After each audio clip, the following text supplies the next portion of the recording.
le ziar di la dalal ci sunusport.com. Donc, monsieur Malick Daaf, on va vous laisser vous présenter d'abord et parlez-nous un peu de votre cursus, de votre parcours sportif. Qu'est-ce qui vous a fait aimer le football? Qu'est-ce qui vous a fait entrer dans le monde du football? Et éventuellement, si vous avez des anecdotes à nous raconter. Merci. Bonjour Bim, bonjour tout le monde. Je pense que je m'appelle Malick Daaf, je suis l'entraîneur de l'AS Jaraaf de Dakar. Je pense que d'abord je suis né dans une famille footballeur où mon père était un ancien footballeur. Mon homonyme Malick Daaf était aussi un ancien footballeur et le capitaine de l'US Gorée. Mon père joue aussi avec l'US Gorée. Je pense qu'il y a aussi les jeunes frères, mon père aussi qui jouait avec la Jeanne d'Arc, Malick Daaf. Donc, je suis né dans une famille footballeur où mon homonyme Malick Daaf était le capitaine de l'US Gorée. Je pense que ça prouve beaucoup de choses. Donc, j'ai joué en petite catégorie avec l'US Gorée. J'ai fait mes premiers pas en cadet où j'étais capitaine, libéro et numéro 10. Et j'ai été aussi classé en junior. Je pense qu'en junior, j'étais encore capitaine, en libéro et en numéro 10 aussi. On m'a surclassé en senior. En première année déjà, j'ai joué avec l'équipe senior de l'US Gorée qui a joué la Coupe d'Afrique avec les Baba Ndiaye, les Pelé, avec les Abdallah Sahdi et tout ça. Je pense qu'après j'ai été appelé par le port qui m'ont pris à l'US Gorée. Je pense que j'ai été pris par le port qui m'a contacté. Je pense que j'ai contacté mes parents et je les ai informés. Je pense qu'après la deuxième année en junior, je pense que j'ai signé un contrat avec l'US Gorée où j'ai été embauché avec le Port Autonome de Dakar. J'ai joué avec l'équipe professionnelle de Port. J'ai un contrat et un embauche aussi avec le club et embauche avec le club, avec le Port, l'entreprise du Port, mais aussi un contrat avec le club. Je pense que donc j'ai fait mes débuts avec le Port. J'ai fait une première année où on a gagné la Coupe du Sénégal. Je pense qu'en deuxième année, on est sacré champion. À la fin de la saison, je pense que je suis parti en Belgique. J'ai fait mes premiers pas en Belgique comme professionnel. Je pense que j'ai fait 3 ans à la Belgique. J'ai joué à Certes en Division 2, où j'étais numéro 10 dans un club où on a été vainqueur d'un trophée en coupe là-bas. Je pense qu'après, j'ai été opéré, j'avais une pubalgie, où j'étais opéré à Anvers avec le docteur Martens. Je pense que j'avais du mal à revenir et je pense qu'à la fin, j'ai fini mon contrat. J'ai voulu vraiment revenir au Sénégal pour me refaire ma santé. Ce que j'ai fait, arrivé au Sénégal, je suis retourné au Port, j'ai joué encore au Port. Et je pense qu'après j'avais joué 1 année ou 2 années au Port, j'ai gagné encore le championnat avec le Port. Et aussitôt je suis parti au Maroc où j'ai fait 3 ans. Ma première année, on est champion en Ligue 2. On est monté en Ligue 1, je pense qu'on est champion en Ligue 2, on est monté en Ligue 1. J'ai joué une année en première ligue marocaine, une deuxième année. Après, je suis parti en Arabie Saoudite, Al Khalish Club, c'est une équipe du zone 2 saoudienne, où j'ai Abdallah Sahdi, Abdallah Traoré Ben Badi, l'ex-vedette de la Côte d'Ivoire, m'a rejoint là-bas. Nous avons joué en duo ensemble, on a fait de très bonnes choses ensemble. Après, je suis revenu au Sénégal et reparti encore à Al-Ansar Club, qui est une équipe de division 1 encore saoudienne, où j'ai eu à jouer avec Ali Djigo, avec Tupac, avec des joueurs sénégalais là-bas, où j'ai fait encore. Je suis revenu encore, je suis parti au Liban, où j'ai joué à Al-Ahad Club. Al-Ahad, c'est l'équipe de Hezbollah. Donc j'ai eu à traverser beaucoup de pays de Golfe. J'ai eu en Belgique. J'ai eu une carrière professionnelle, j'ai fait 10 ans à l'extérieur, après je suis revenu. J'ai gagné aussi la Coupe du Sénégal avec le Port, en 2000, avec Karim Sékou Diouf. Je pense que voilà ma carrière en tant que joueur. Après, j'ai compris que maintenant il y avait l'âge, il fallait arrêter. J'ai commencé par le Niametan en 2000, où j'ai fait une première année, où j'ai été finaliste, je l'ai perdu. La deuxième année, on a gagné. La troisième année, on a gagné la Super Coupe. Et c'est comme ça que j'ai fait mon apprentissage tout doucement. Après, le Port m'a contacté, parce qu'en ce moment, il y avait quelques soucis, quelques problèmes avec l'équipe du Port. Je n'avais pas de diplôme en ce moment, j'avais que la licence. Je n'avais même pas de licence, donc le Port avait des problèmes, donc il y avait un certain Socéphale qui était là-bas, c'est vraiment le défenseur Socéphale qui était là-bas. C'est un ancien joueur de Port qui a été reconverti coach de l'équipe. Je pense qu'il a fait les beaux temps du Port, mais après il était un peu malade, souffrant. Quand il était à l'hôpital, je pense qu'il m'a appelé une fois. Je n'ai pas compris pourquoi il m'avait appelé. Il m'avait appelé pour me dire qu'il avait besoin de me parler. Il était dans son lit d'hôpital. Bon, j'étais obligé d'aller le voir, d'aller le chercher. Je suis venu, par respect, le rendre visite. Parce qu'on a discuté. Il m'avait dit qu'il voulait me confier cette équipe parce qu'il ne se sentait pas mieux. Il était un peu souffrant, malade. Et moi, c'est un instant parce que gérer la Ligue nationale est différent de gérer la Ligue Pro. Et quand il m'a demandé de venir apporter mon appui à cette équipe du Port, j'avais hésité. Mais après notre conversation, dès que je suis rentré chez moi, j'ai parlé avec mes parents. Mes parents m'ont dit que, bon, pourquoi pas, il faut essayer. Donc je pense que c'est ça la vie. Comme tu as fait tes preuves au Nétal, le Port est en difficulté. Actuellement, le coach est malade, il est souffrant, il est à l'hôpital. Bon, ils ont pensé à toi, il faut essayer. Je pense qu'après, petit à petit, tu vas faire ta formation, faire tes diplômes. Et j'ai accepté. Bon, j'ai accepté. J'ai fait une année de transition avec le Port. J'ai maintenu l'équipe en Ligue 1. Mais après, comme les dirigeants savaient que je n'avais pas encore de diplôme, ils sont allés chercher Alim Kanye. Donc Alim Kanye est venu, ils m'ont demandé d'être son assistant, son agent de travail avec lui. J'ai accepté de travailler avec lui. Je pense qu'après une demi-saison, presque à la mi-parcours, je pense que on m'a demandé encore de reprendre l'équipe. Et l'équipe avait quelques difficultés et je pense que j'ai repris l'équipe. Je l'ai sauvé encore, je l'ai maintenu encore en Ligue 1. Et l'année suivante, ils m'ont maintenu, ils m'ont fait un contrat en tant que coach. Et j'ai gagné le championnat, c'est un championnat que j'ai gagné avec vraiment 21 points de différence. Où j'ai gagné le championnat à 7 journées de la fin. Bon, pour une première expérience en 2005-2006, je suis parti au 3e tour où j'ai gagné l'AS Douanes de Togo au premier tour. En 2e tour, j'ai éliminé l'US d'Alger. Je l'ai battu ici 2-1, il m'a battu 3-2. Par le nombre de buts marqués à l'extérieur, je suis passé au 3e tour. C'est l'ASEC qui m'avait éliminé au dernier tour. Donc c'est comme ça. Après, comme je suis parti au Djambar, avec Djambar, on est monté en 2010. Djambar, pour une première fois, l'équipe est montée en Division 1. Après être monté en Ligue 1 avec Djambar, je suis retourné au Port, qui était descendu derrière moi en Ligue 2. Je suis revenu et pour la première année aussi, j'étais champion en Ligue 2 avec le Port en 2011-2012. J'ai fait monter l'équipe et je suis champion en Ligue 2. Donc j'ai continué après d'avoir fait 3 ans avec le Port où chaque fois je suis 2e, 3e, 4e, mais je ne sortais pas des 4 premiers.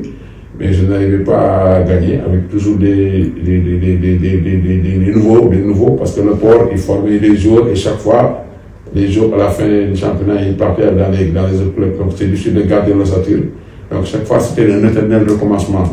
Bon, j'ai fait aussi des beaux jours de l'UESO où Monia, le président de l'UESO, m'avait contacté. Donc j'ai fait une année avec l'UESO où j'ai été classé 6e, 7e.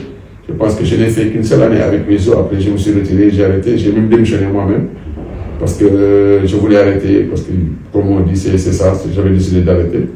Bon, après l'année suivante, j'ai pris les rênes de Jaraaf. Où ma première année, je suis sacré, j'étais 2e du classement.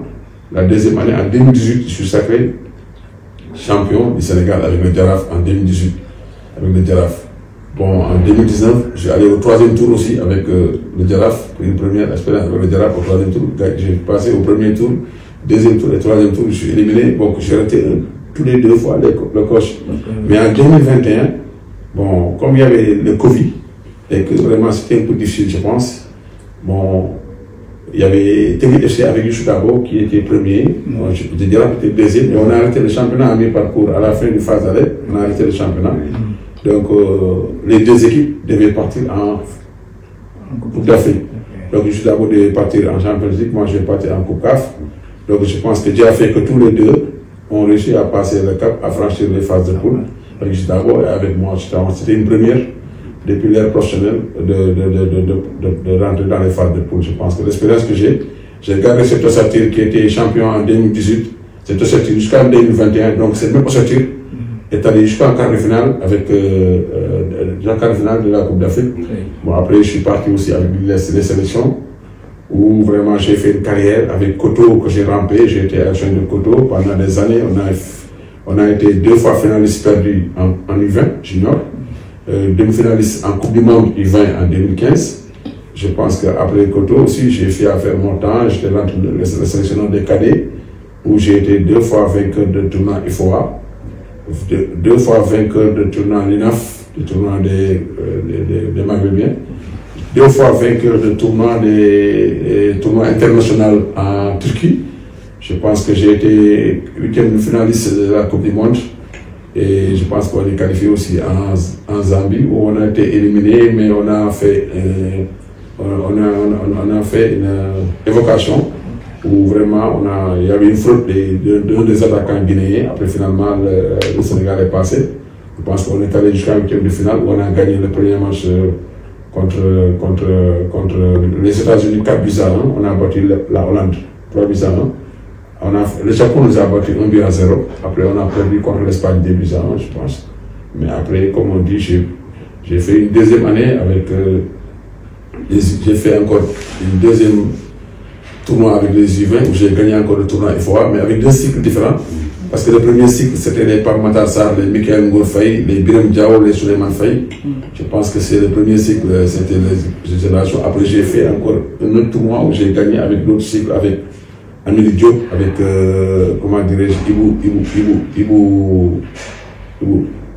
je pense que c'est Amélie Diop, Pape Demba Diop, avec, comment dirais-je, Souleymane Bass. Avec cette équipe, je pense que j'ai gagné aussi avec cette génération. Cette génération aussi a gagné le tournoi une fois. Je pense que après on est allé en Coupe d'Afrique au Maroc, mais finalement on l'a pas joué parce qu'il y avait un problème entre le Maroc et l'Algérie. Finalement on a arrêté cette Coupe d'Afrique. Il n'a pas eu lieu. Cette même équipe, quand on m'a mis sélectionneur des U20, cette même équipe, je l'ai reconduit en U20. Je pense qu'on est parti pour un premier tournoi avec la Coupe arabe où on a été éliminé en quart de finale.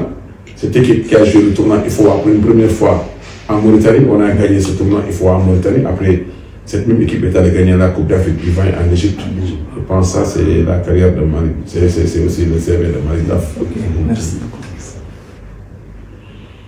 Merci, coach. Pouvez-vous revenir éventuellement sur votre parcours au niveau local, avec les sélections des jeunes U20, nationaux, etc. On aimerait bien savoir. Ensuite, coach, on va parler du tirage au sort de la CAN U20. Le Sénégal est logé dans le groupe C avec la Zambie, le Kenya et la Sierra Leone. Que pensez-vous de ce groupe? Est-ce abordable pour les Lionceaux? Merci. Oui, le Sénégal est champion d'Afrique. Je pense que nous, on ne doit pas choisir les équipes. Ce qui est important, c'est qu'il faut faire confiance à cette équipe. Je pense que depuis quelque temps, quand même, la sélection des jeunes, il y a un bon travail qui est en train d'être fait à la base avec les U15, les U17. C'est la continuité. Donc, je pense qu'on est conscient. Le coach Salim connaît bien l'Afrique. Parce que depuis quelques temps aussi, il avait les cadets où il était sacré champion d'Afrique. C'est la continuité du travail qui est en train d'être fait. Je pense que nous sommes champions d'Afrique, donc on n'a pas droit à l'erreur. Donc on sait qu'aussi nous ne choisissons pas nos adversaires. Pour être champion, il faut battre tout le monde, il faut battre les meilleurs. Donc on sait que le Sénégal est logé dans une poule, mais il n'y a pas de poule facile. Toutes les poules sont difficiles. On doit bien faire la meilleure des préparations possibles pour préparer la CAN. Pourquoi pas essayer de gagner une deuxième fois l'Afrique. Je pense que c'est possible avec ces Salida, qui a une capitale expérience quand même en Afrique. Je pense qu'il est possible de le faire encore avec lui. Il faut lui faire confiance. Merci, coach. Pouvez-vous nous dire c'est quoi les raisons ou qu'est-ce qui a motivé votre intégration, votre arrivée sur le banc du Jaraaf de Dakar, un club mythique de Dakar? Donc, c'est quoi l'ambition que vous avez avec ce club également? Tu sais, nous sommes des professionnels, donc je pense qu'après avoir connu aussi le plan international, j'ai eu la chance, même je l'avais souhaité, j'ai eu la chance de travailler avec l'équipe A au Cameroun, où j'ai été superviseur. Nous avons gagné la Coupe d'Afrique avec l'équipe A, je pense. Mais après, j'ai eu l'expérience d'aller avec l'équipe A même au Qatar, d'être superviseur en même temps. Donc j'ai eu cette expérience. Donc, et puis de gagner encore dans ma catégorie, la catégorie qu'on m'avait confiée, les U20.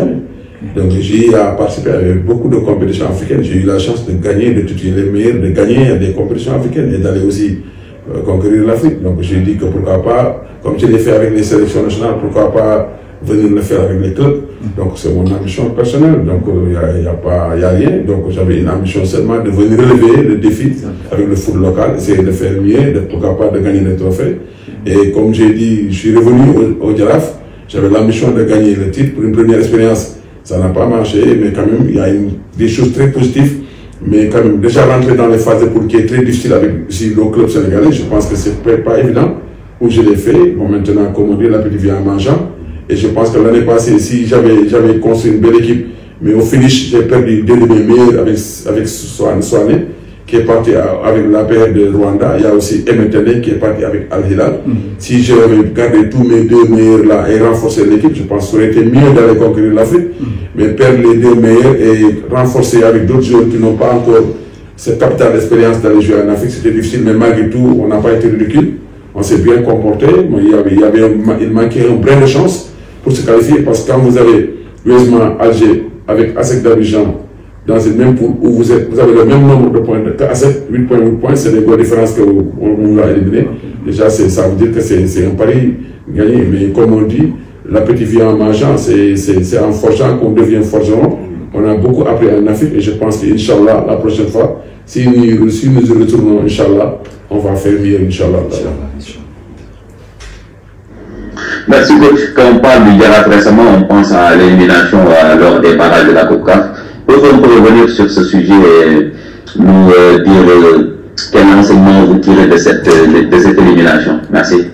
Moi, je pense que, comme je l'ai dit tout à l'heure, je pense que c'est une belle expérience parce que déjà, aller en Afrique, si tu regardes bien nos clubs sénégalais depuis très longtemps, depuis 2021, arrivent à être éliminés au premier tour. Donc, dès que je suis revenu aussi, j'ai fait aussi, je ne dirais pas l'exploit, mais j'avais l'ambition déjà de rentrer dans les phases de poule. C'était mon ambition personnelle. Parce que je dis que c'est pas normal qu'avec nos clubs, on ne rentre pas dans les phases de poule. Donc, je voulais le faire avec le Jaraaf, nous l'avons fait.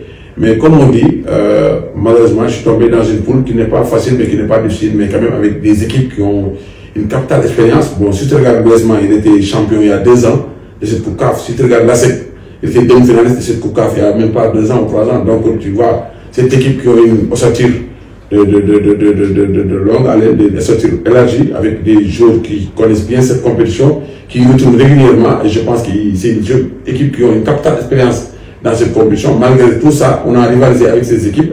Je pense que nous avons raté de Paul le coach, mais c'est une capitale expérience qu'on a eu maintenant, comme on dit, c'est en forgeant qu'on devient forgeron. Nous avons beaucoup appris, mais maintenant c'est à nous de retourner rapidement en Afrique et pourquoi pas d'aller défier les meilleurs parce qu'on a arrêté de Paul le coach, parce que déjà jouer avec Huesma, il y a 2 ans qui a été champion d'Afrique, qui a gardé cette même ossature et de le renforcer avec d'autres encore internationaux. Si tu arrives à rivaliser avec cette équipe, à rivaliser avec la sécurité à gagner ici, donc ça veut dire qu'il y a un travail qui est en train d'être fait.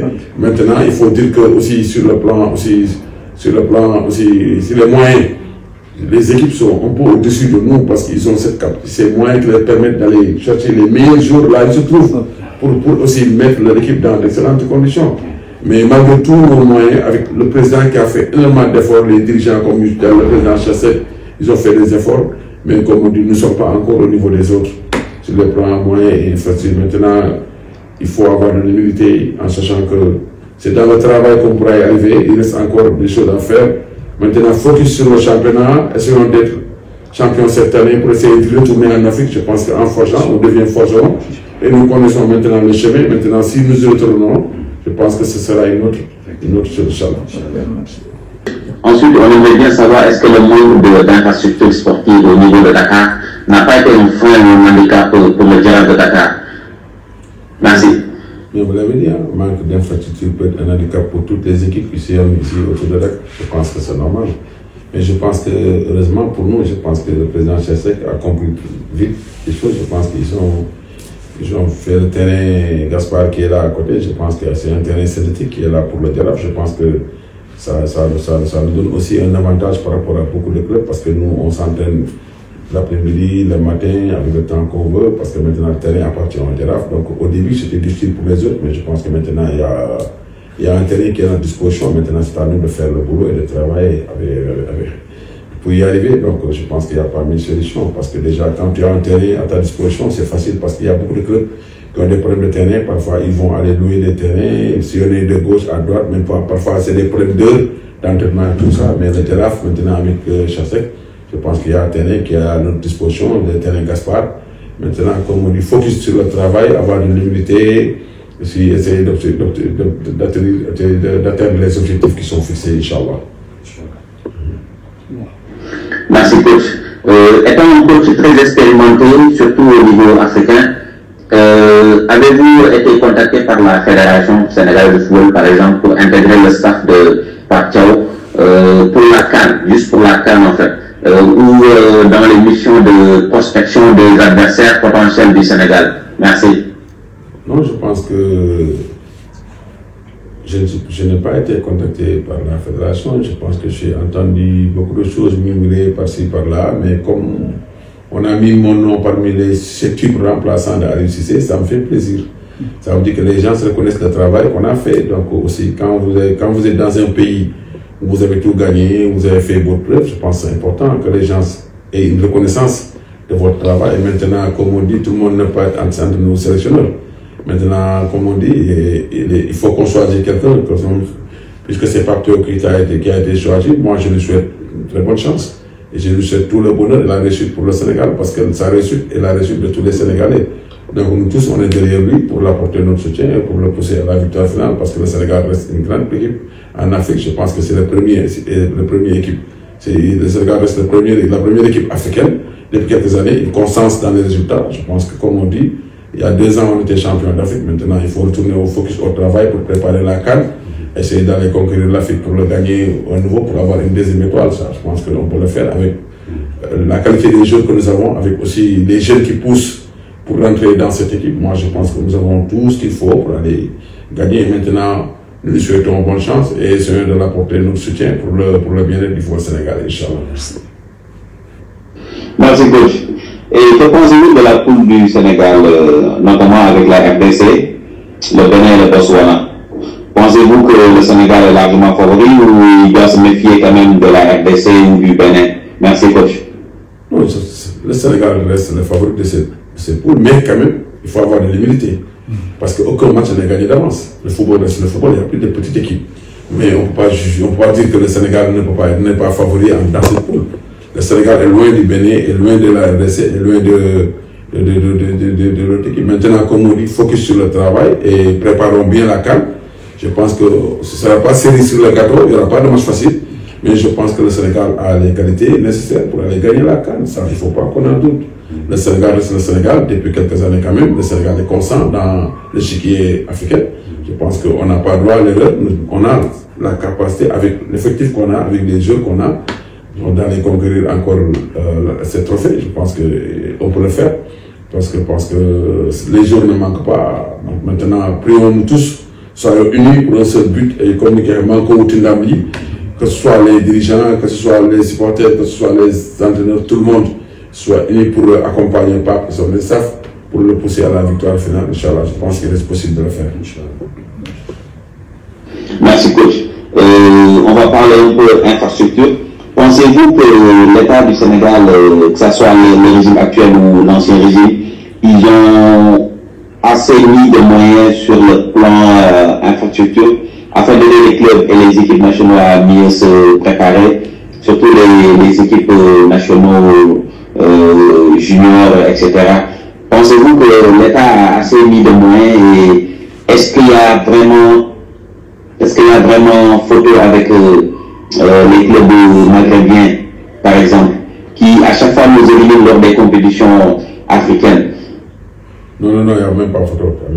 Mais quand même, il y a des efforts qui ont été faits. Je pense avec le centre Guéréo et le centre Toubab Dialaw, c'est 2 centres quand même, depuis qu'ils sont là. On sent qu'il y a un travail qui est en train d'être fait à la base, parce que vous avez vu que depuis 4 ans, 5 ans, il y a des résultats qui sont là. Vous avez vu que le Sénégal a remporté tous les trophées dans toutes les catégories. Donc c'est pas le hasard, c'est le travail aussi. Parce que Toubab Dialaw et Guéréo ont fait que la petite catégorie, les sélectionneurs ont largement le temps de travailler avec les équipes. On a joué des matchs amicaux, on a fait des regroupements périodiques, on a enchaîné avec des enchaînements, tout ça. ça nous permet de se mettre au travail tout le temps. Donc aussi, ça fait que les résultats ont suivi. Maintenant, comme on dit, hein, les autres nations maghrébines aussi, c'est des gens qui ont les moyens. Quand tu parles au Maroc, mais c'est pas la même chose que les Sénégalais, parce que l'État marocain, il met des moyens dans les clubs. Et tu vois, quand les clubs marocains, ils sont forts. Même les équipes de nationale ou de division 2 ont leur infrastructure, donc c'est difficile.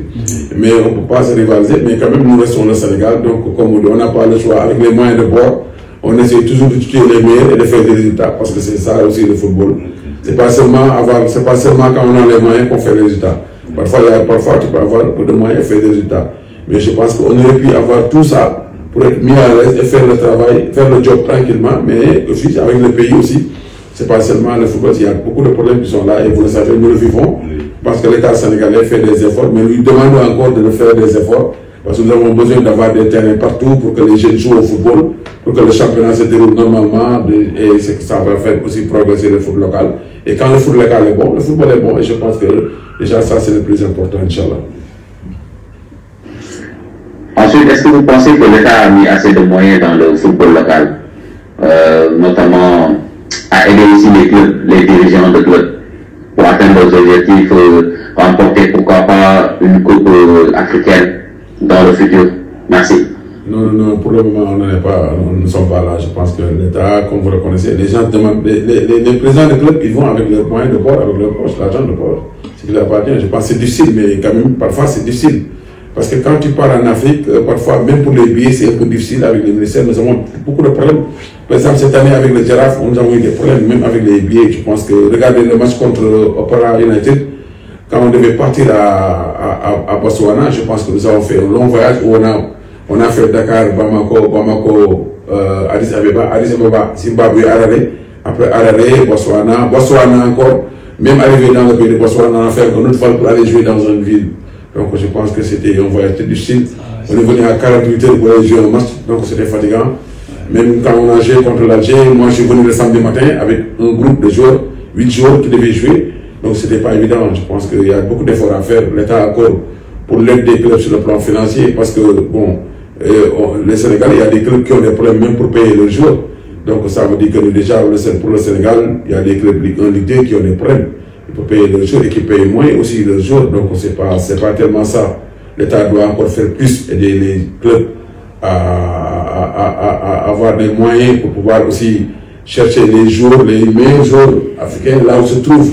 Essayer de mettre le football local dans un autre niveau, je pense que c'est important parce que déjà il y a un travail qui est en train d'être fait en bas, mais ça manque l'accompagnement de l'État. Je pense que nous demandons à l'État de venir aider le football local parce que les gens ont besoin de moyens. Les présidents de clubs, ils sont fatigués.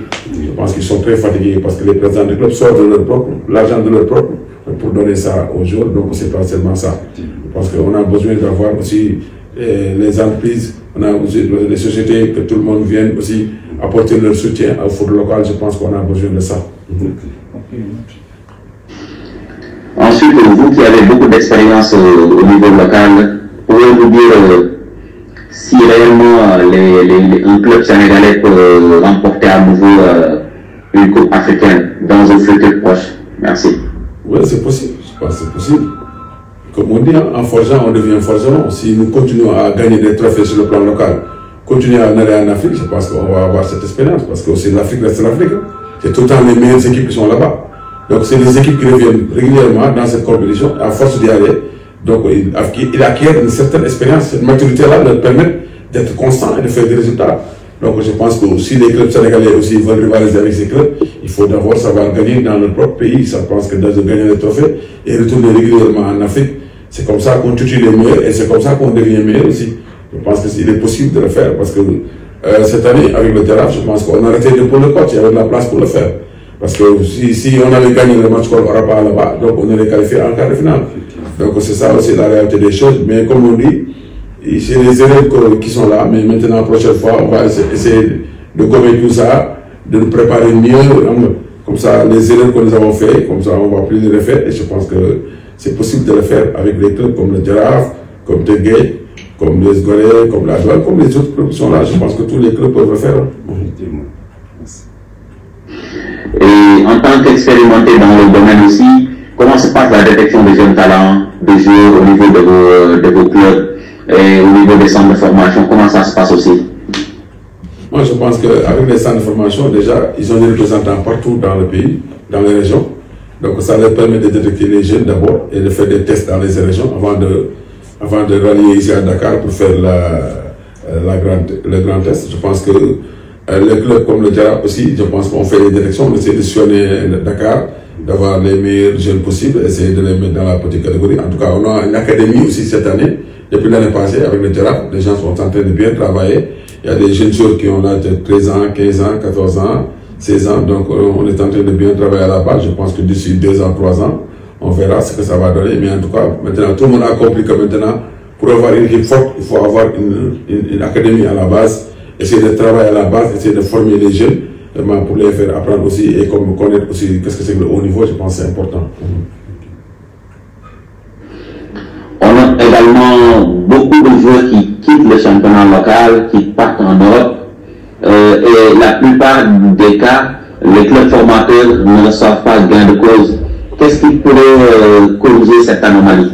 Il faut que les gens aient raison garder. Je pense qu'on ne peut pas former un joueur et en retour ne pas recevoir ce qu'on leur doit. Je pense que aussi il faut la prime de formation est importante. Je pense que si vous formez un joueur, à la fin, si on vend ce joueur, l'équipe qui a formé les jeunes doit avoir cette prime de formation, donc c'est normal. Mais maintenant, c'est les règles. Il faut que chaque fois aussi que le joueur sorte, il faut que les contrats doivent être signés et qu'on soit dans les règles des choses. Moi, je pense que ça, c'est important. On ne peut pas former un joueur qui est formé dans un petit club et en fin de compte, un joueur dans le futur qui va jouer dans un grand club en Ligue 1 ou en Ligue 2, qui a un gros contrat et que le club formateur n'en bénéficie pas. Ça, c'est pas normal. Je pense que c'est pas normal. Je pense que les joueurs doivent avoir raison garder aussi, être aussi loyaux envers nous-mêmes. Et je pense qu'aussi on doit se battre pour ça, quoi. Ça c'est pas bon. Merci coach. On va entamer les questions rapides maintenant. Quel est votre club européen? Real Madrid. Quel est votre plat favori? Le Tchéboudjen. Qui est selon vous le meilleur joueur sénégalais de tous les temps? Matamia. Qui est selon vous le meilleur joueur mondial de tous les temps? Diego Armando Maradona et Pelé. C'est 2 jours. Qui est aussi le meilleur coach mondial de tous les temps que vous connaissez et qui vous a quand même inspiré dans votre carrière? Meilleur coach de tous les temps.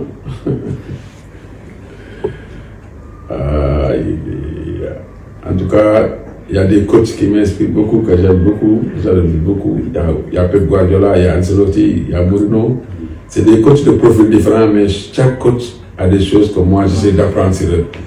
Donc c'est comme ça. Mais j'apprécie tous les coachs parce que chacun a sa profil et sa façon de diriger et de gérer. Mais c'est important quand tu veux être coach aussi d'essayer d'apprendre de Mourinho, de Guardiola, de Ancelotti. Et je pense que tout ça, ça fait que ça va être un plus et un bénéfique pour nous. C'est important. Mais je pense que je ne peux pas dire que celui-là c'est mon meilleur, celui-là c'est mon meilleur. Ils sont tous bons, c'est les meilleurs eux tous. Maintenant, c'est à nous d'aller apprendre chez eux, quoi, c'est ça. Parlez-nous un peu de vos loisirs également. Quand vous êtes loin des terrains, qu'est-ce que M. Malick Daff fait comme occupation? Je suis chez moi, je regarde la télé et je bois mon thé. J'aime beaucoup boire le thé. Du matin au soir, je bois le thé. Et je suis là, je ne sors pas beaucoup, moi je ne sors pas. À part aller chez ma mère, aller voir ma mère, ma famille, le week-end. Quand je finis mon entraînement, je ne sors pas. Je peux rester le matin de 10 h jusqu'au soir sans sortir de chez moi. Je ne sors pas beaucoup, je n'ai pas beaucoup d'amis, je ne sors pas. Je regarde la télé, je regarde les matchs et c'est comme ça, je vis comme ça. Je suis passionné de mon métier, je regarde tout le temps la télé, je regarde les matchs, il faut les résumer. Et c'est comme ça qu'aussi que l'entraîneur doit faire, c'est pour aussi essayer aussi d'apporter les corrections après chaque match. Et comme ça, moi je vis comme ça. Naturellement, c'est comme ça. Merci M. Malick Daff pour ce bel entretien. On vous remercie pour votre temps et on vous souhaite plein succès dans votre carrière. Merci. Jim, beaucoup, merci tout le monde. Je pense et c'est quoi le mot de la fin, M. Malick Daff? Jim, merci beaucoup, merci tout le monde. Je pense que ça a été un plaisir énorme, une fierté de partager avec vous ce plateau. Ça a été vraiment un plaisir. Comme je dis, Je suis tout le temps dans cette émission, c'est une émission que j'apprécie beaucoup parce que vous parlez du football local, du football international. Et vraiment, j'apprécie beaucoup chaque fois que vous faites ces émissions parce que vraiment, je me vois parfois moi-même dedans. Donc c'est ça. Et vraiment, je vous souhaite une bonne continuation. Et on est là, comme on dit, nous partageons le même métier, la même passion. On peut toujours se voir pour partager pour le bien du foot local et pour le bien du foot sénégalais. Merci beaucoup. Merci à tout le monde. Merci.